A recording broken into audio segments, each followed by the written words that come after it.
सौतेली माँ, एक हार्ट टचिंग स्टोरी। मैं अजय आज इस तालाब में कूदकर अपनी जान देने जा रहा हूँ। क्यों? क्योंकि तंग आ गया हो इस अकेलेपन से।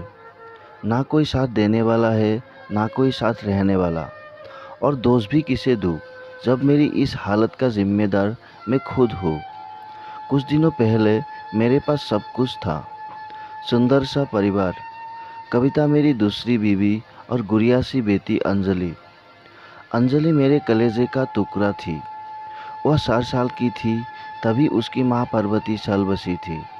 छोटी सी उस बच्ची को मैंने कभी माँ की कमी महसूस होने नहीं दी थी। मैं अपनी बेटी की परवरिश अच्छे से कर रहा था, लेकिन मेरे रिश्तेदारों का कहना था कि माँ आखिर माँ होती है। अंजलि को माँ की ज़रूरत है और इसलिए मुझे दूसरी शादी कर लेनी चाहिए। लेकिन मैं तैयार नहीं था, क्योंकि जानता था कि सौतेली माँ सौतेली ही होती है। आखिरकार मेरे अपनों की जिद के आगे मुझे घुटने टेकने पड़े और मुझे कविता से शादी करनी पड़ी। शुरू में सब ठीक ठाक चला, लेकिन धीरे धीरे कविता अपना सौतेला रंग दिखाने लगी। ऑफिस से घर आकर मुझे अंजलि के साथ खेलने की आदत थी।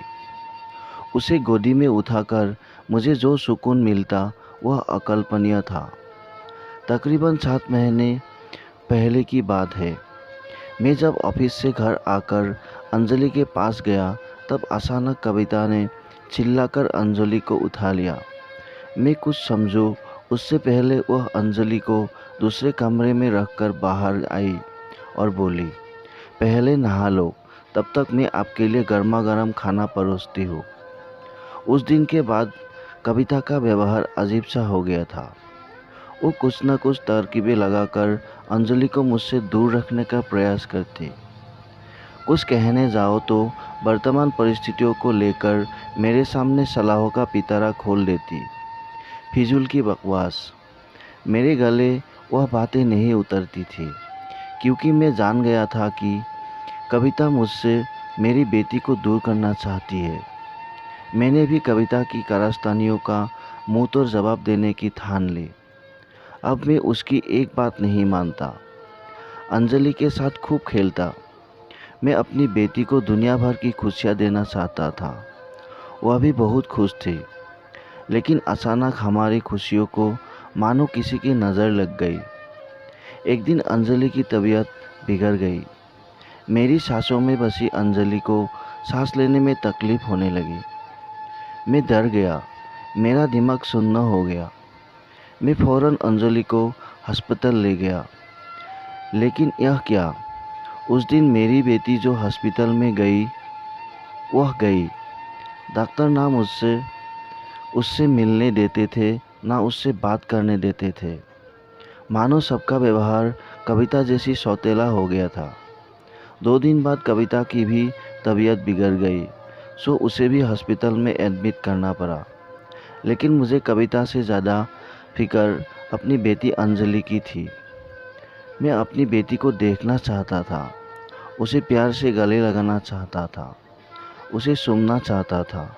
लेकिन कोई तो कहे कि वह कहाँ है, किस हालत में है। बस एक दिन डॉक्टर ने आकर मेरे हाथ में 2 कागज़ थमा दिए और बोले, यह तुम्हारी बेटी का डेथ सर्टिफिकेट है और यह तुम्हारी बीवी का। मैं सुन्न सा अपनी जगह पर खड़ा रहा। मेरे सामने खड़ी नर्स बोली, तुम्हारी बीवी ने तुम्हारे लिए एक संदेश छोड़ा है। क्या? कोरोना महामारी में अगर हम आप एक दूसरे से दूर रहते तो आज साथ होते। मेरे हाथ से कागज़ सूख गए। तालाब में कूदने से पहले मैं आपको एक सवाल पूछना चाहता हूँ। आप ही कहिए, कौन बुरा था, मैं या अंजलि की सौतेली माँ? आशा करता हूँ कि ये छोटी सी कहानी आप लोगों को पसंद आया होगा। कहानी अच्छी लगी तो वीडियो को एक लाइक, शेयर और चैनल पर नए हो तो चैनल को सब्सक्राइब ज़रूर कर देना दोस्तों। वीडियो को देखने के लिए आपको बहुत बहुत धन्यवाद।